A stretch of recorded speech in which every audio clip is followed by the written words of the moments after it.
día. Vamos a dar inicio a la audiencia programada para esta hora, hoy día 22 de abril del año 2024, en el incidente 16 del expediente 31-2020.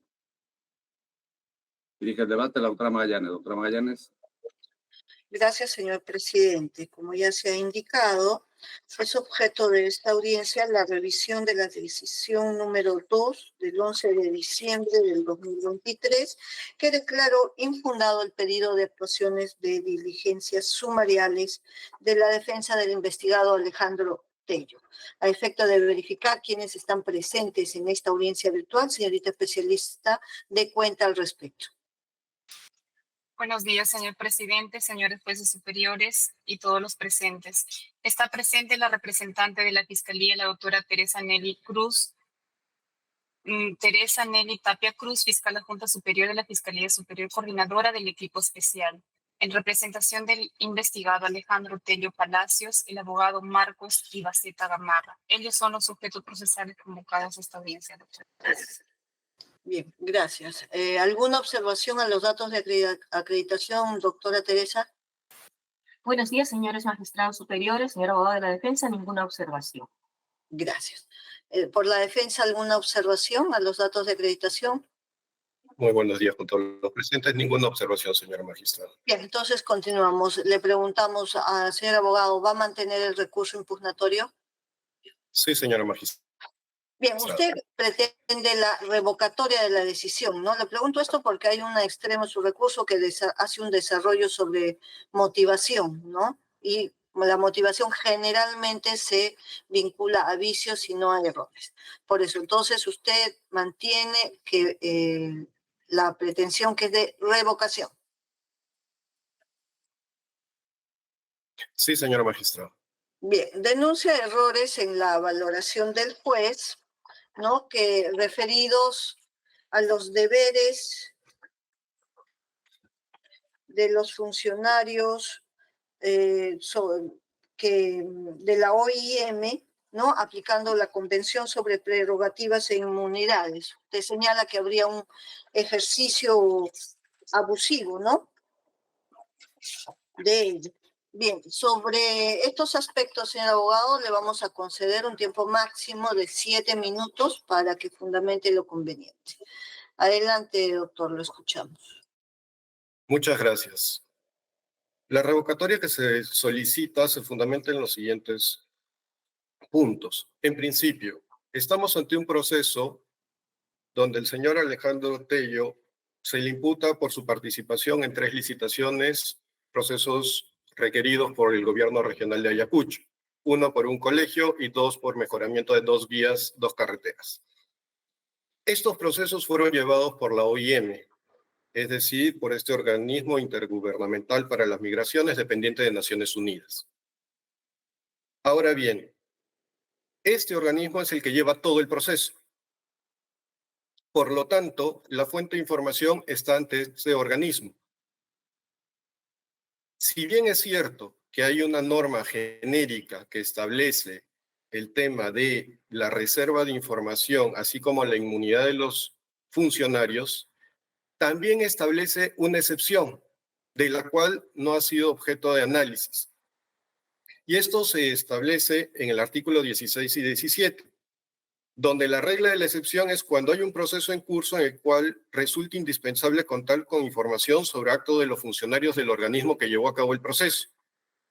Asimismo, se debe tomar en cuenta el convenio sobre prerrogativas e inmunidad de los órganos especializados suscrito con Naciones Unidas en 1947, que establece 2 supuestos para el levantamiento de la inmunidad y evitar el abuso del derecho por parte de los funcionarios. Esto está en el artículo 6 respecto a funcionarios, sección 22, que establece: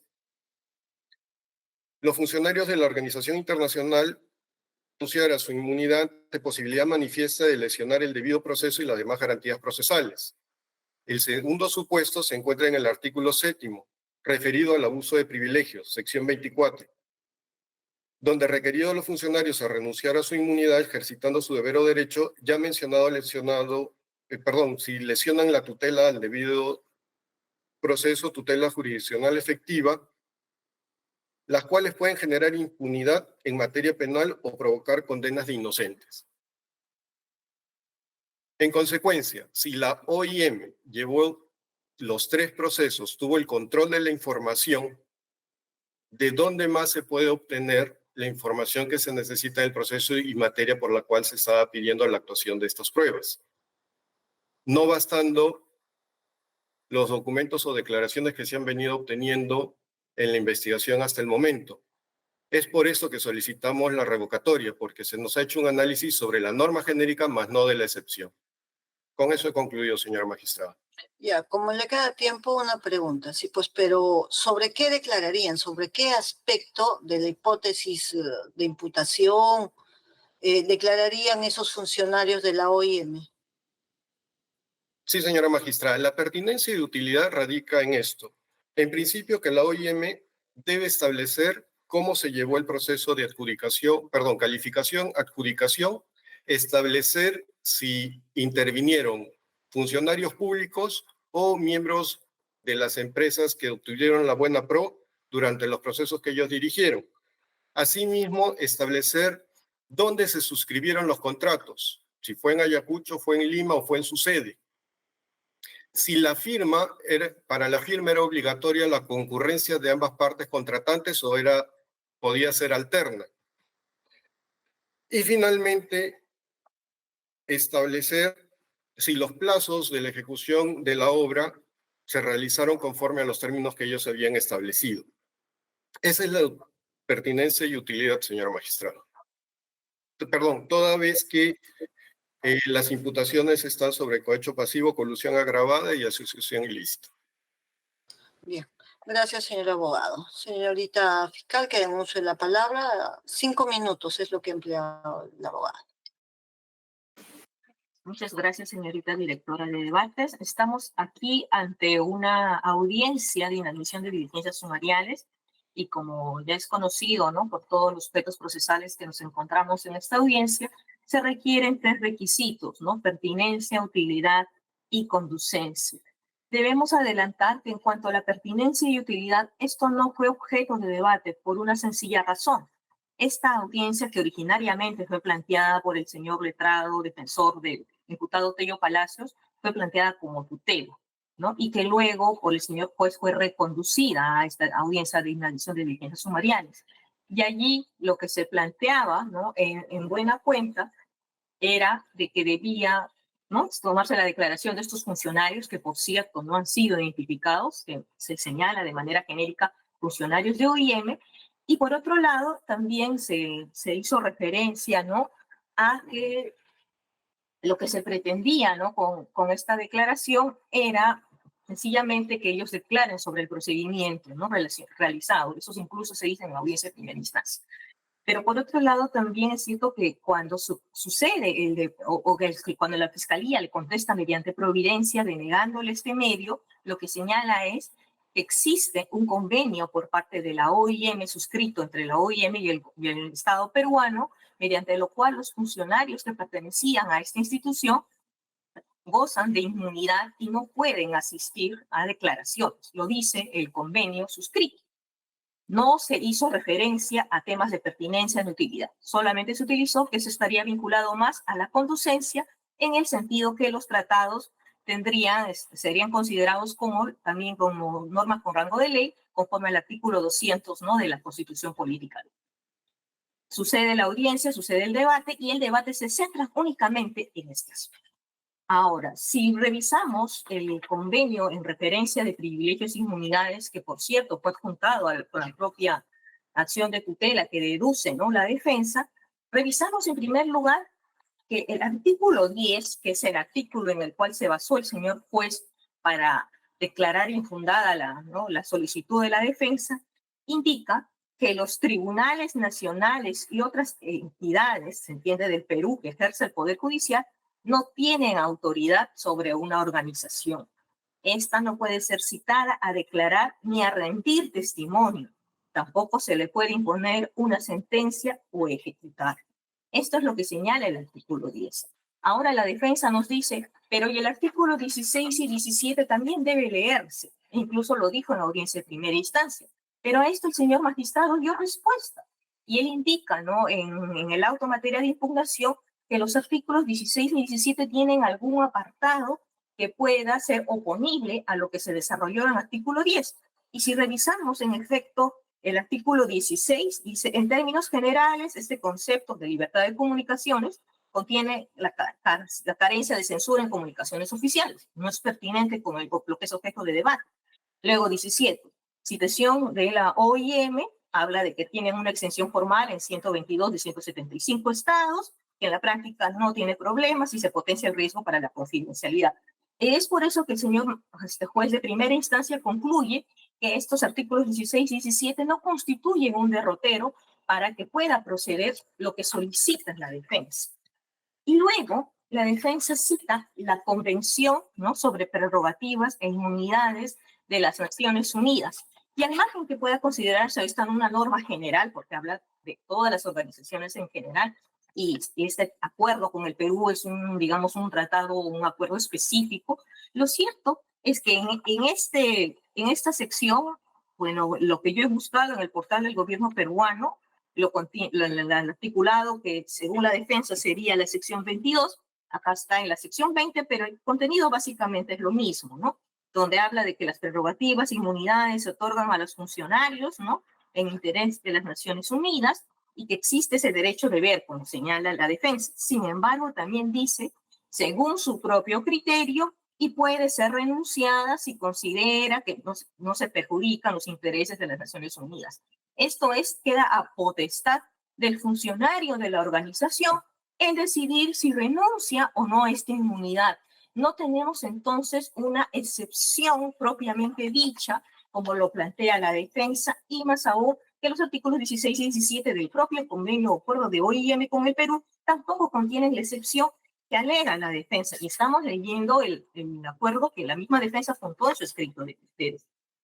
Y finalmente, como uno de los requisitos para que procedan estas pruebas sumariales viene a ser la conducencia, no cumpliría con este requerimiento, y es por ello que no consideramos que haya existido un error propiamente en la resolución, que es materia de grado, y en consecuencia solicitamos y confirme la resolución que declaró infundada la solicitud de inadmisión de diligencias sumariales.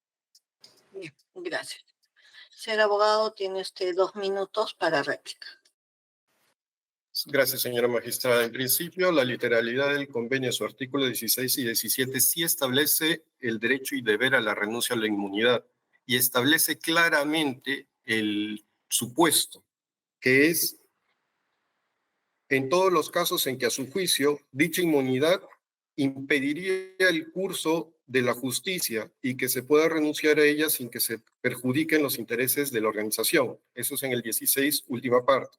En el 17, dicen, en todo momento con las autoridades competentes del Perú para facilitar la adecuada administración de justicia, asegurar el cumplimiento de los reglamentos de policía, evitar todo abuso en relación con los privilegiados o privilegios, inmunidades y facilidades a que se refieren este acuerdo. Es decir, señores magistrados, sí hay una excepción clara frente a una eventualidad en el tema de tutela jurisdiccional efectiva.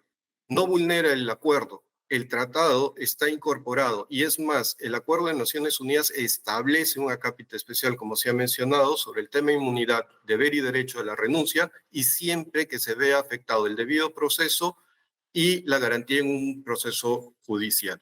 Eso es todo. Fiscalía, duplica 2 minutos. Señor. Está apagado su micrófono, doctora. Gracias, señorita directora de debates. Sí, simplemente de que nosotros tenemos a la vista el acuerdo apuntado por la propia defensa, y en los artículos 16 y 17 no se consigna lo que acaba de dar lectura. Por eso es que el señor juez también toma en referencia ese mismo acuerdo para efectos de resolver, ¿no? Salvo que posteriormente la defensa haya ubicado otro documento, pero que no fue justo materia de debate, porque no se juntó en su oportunidad.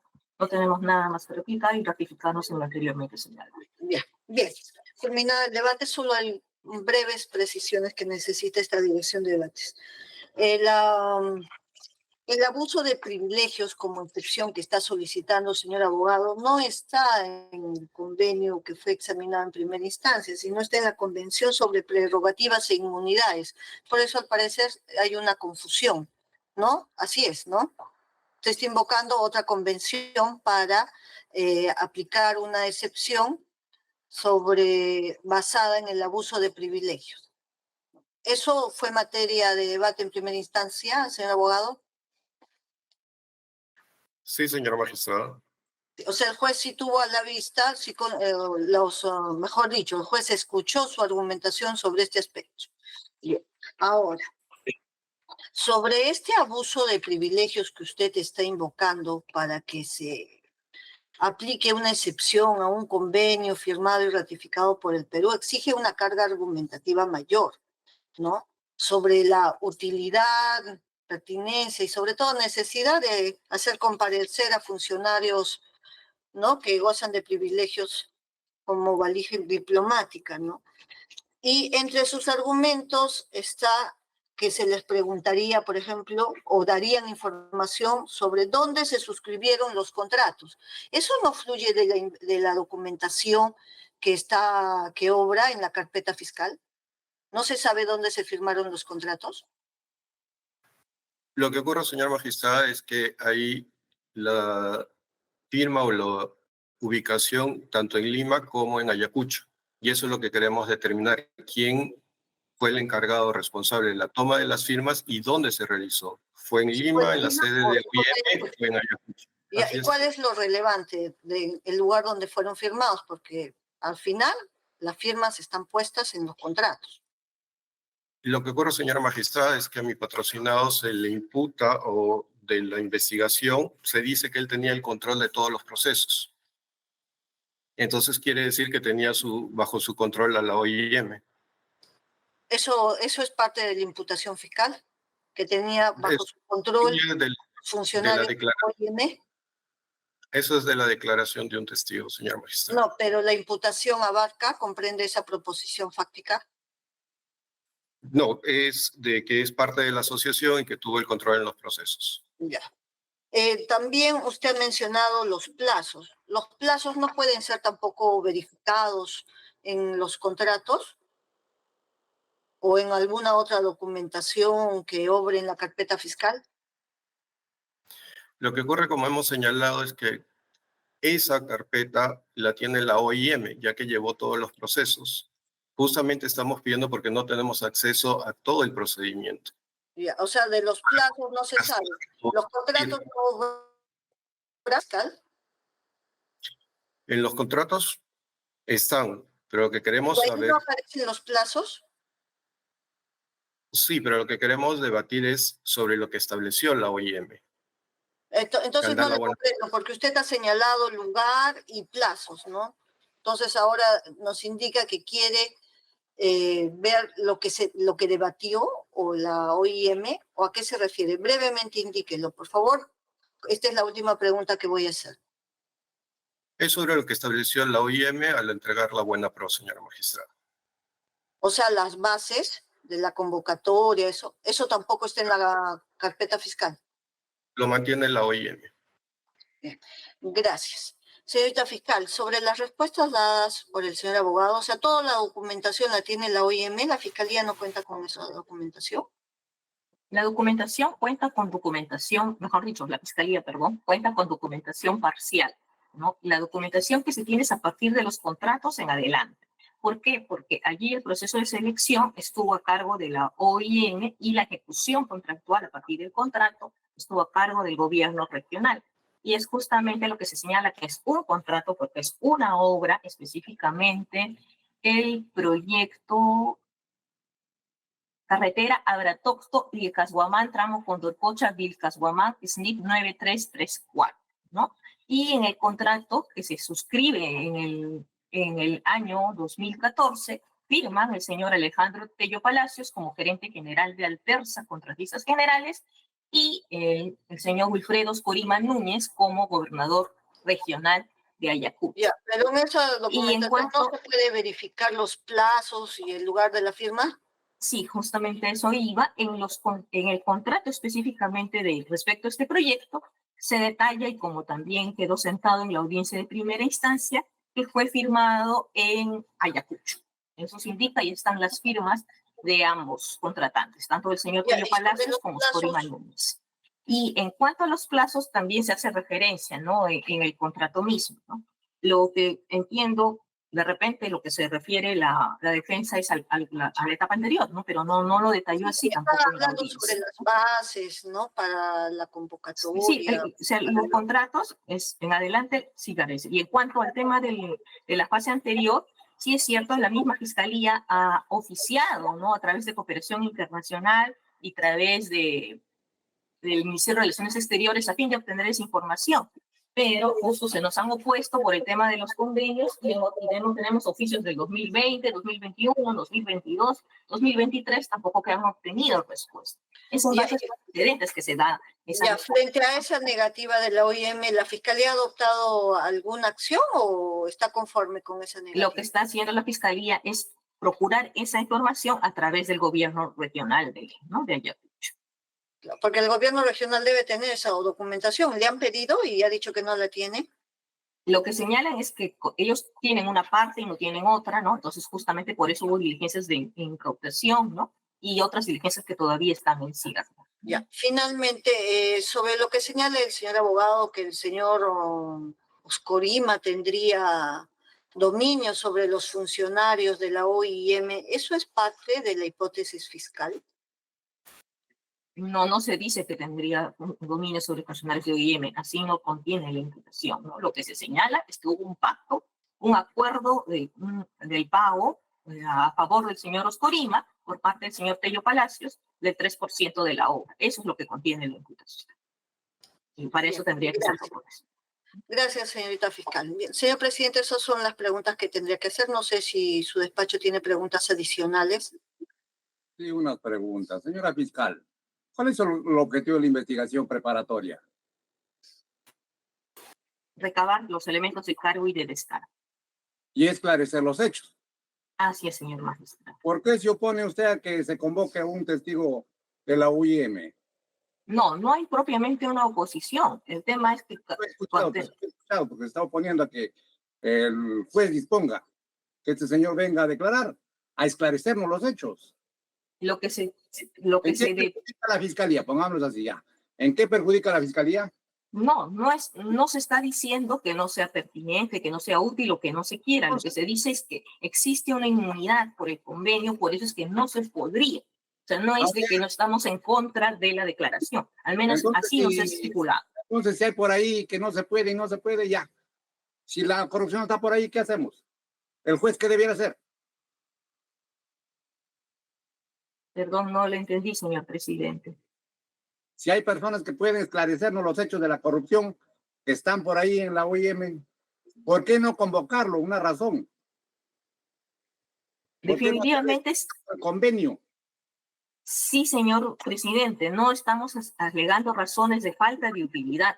Lo que se alega es que existen convenios que otorgan inmunidad a los funcionarios para que no puedan rendir testimonio. Esa es la única alegación, ¿no? Entonces no vamos a esclarecer los hechos. Según usted, no se puede esclarecer los hechos. Tendría que haber otra manera porque tenemos ese impedimento por ese acuerdo internacional, que no es potestad del Ministerio Público, sino del Estado peruano. ¿Por qué además, no aboga para que el juez disponga su concurrencia del testigo? Queríamos poner también... Y mucho más, si usted dice que no tienen toda la documentación. Sí, señor magistrado. En base a información que está también a disposición del público, existe, por ejemplo, la Comisión Bartra del Congreso, que también quiso investigar estos hechos.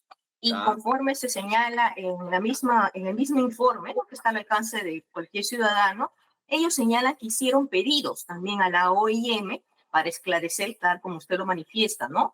Los hechos relacionados con este proceso. Sin embargo, se les contestó, se les rechazó bajo el argumento de existir privilegios e inmunidades provenientes de un tratado internacional.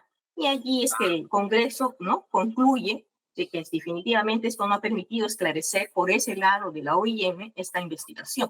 Y así Ya ve, termina el ya informe, ¿no? Ya ve, y usted se opone que los jueces lo obliguen, peor, no vamos a esclarecer los hechos. Entonces perjudica al Ministerio Público. Por eso no entiendo su posición de usted. El objetivo parece que no quiere que haya acusación, entonces. Señora fiscal. No, señor presidente, estamos diciendo que tenemos ese impedimento, nada más. ¿Y por qué no el juez puede hacer la excepción y hacer que concurra? El señor juez, Pidiendo la defensa, como está pidiendo la defensa.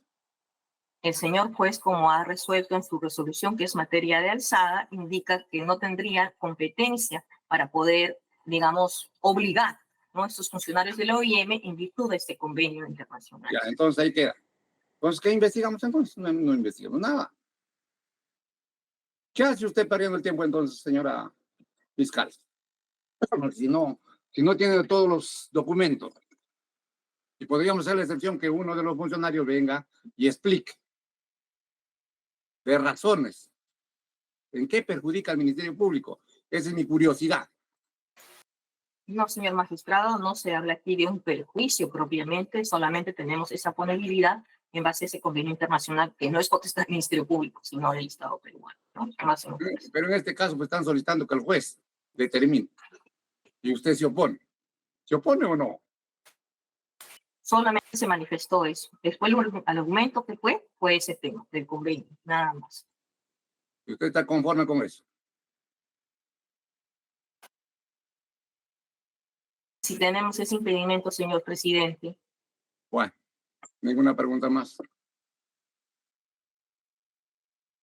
Gracias, señor presidente. Doctor Enríquez, ¿tiene usted alguna pregunta? Sí, solamente, representante del Ministerio Público, ¿me puede precisar cuál es la premisa fáctica, en qué parte del proceso de contratación pública se habría efectuado lo que ustedes indican, una concertación? Sí, señor magistrado, lo que se indica es que primero en la fase de selección para un favorecimiento, porque se habría permitido un mayor valor referencial, pero el grueso de la imputación está en la fase de ejecución contractual con beneficios, ¿no?, en lo que se refiere a adendas, supuestamente de manera indebida, ampliaciones de plazo indebidamente planteadas, ¿no? Básicamente es en la ejecución contractual. Ese es el peso, ¿no?, Bien, entonces, la selección ya nos ha indicado que no se puede investigar porque no pueden traer a los miembros del comité, ¿no?, a este organismo internacional. ¿Eso es así? Entendemos por parte de la Fiscalía Provincial que nos ha informado y se están tratando de recabar formas alternas, de encontrar formas alternas de recabar esa información, que por esas razones que ya hemos explicado no lo pueden recabar, ¿no? Bueno, entonces si tienen la segunda hipótesis que existe concertación en ejecución contractual. Correcto. Sí, señor director, señor. Muchas gracias. A ver, señor abogado, ¿ustedes han conseguido el asentimiento de estas personas para que puedan declarar en el proceso renunciando a esa inmunidad o a esos privilegios antes de ofrecerlos como testigos?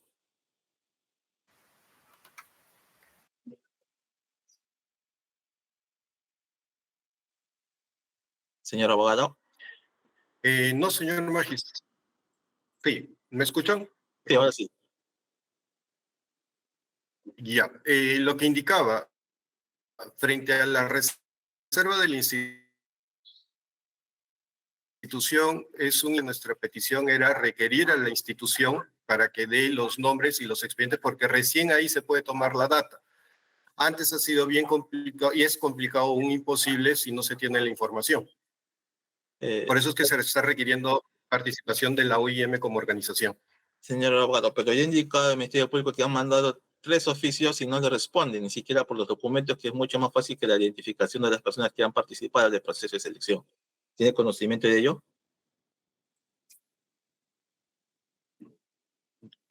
Sí, señor magistrado, lo que está manifestando la representante del Ministerio Público. Sin embargo, no se hace o no se menciona nada sobre gestiones aplicando la excepción, porque todos los requerimientos y las respuestas es sobre la regla general, pero hasta ahora no hay una postura formal sobre la excepción.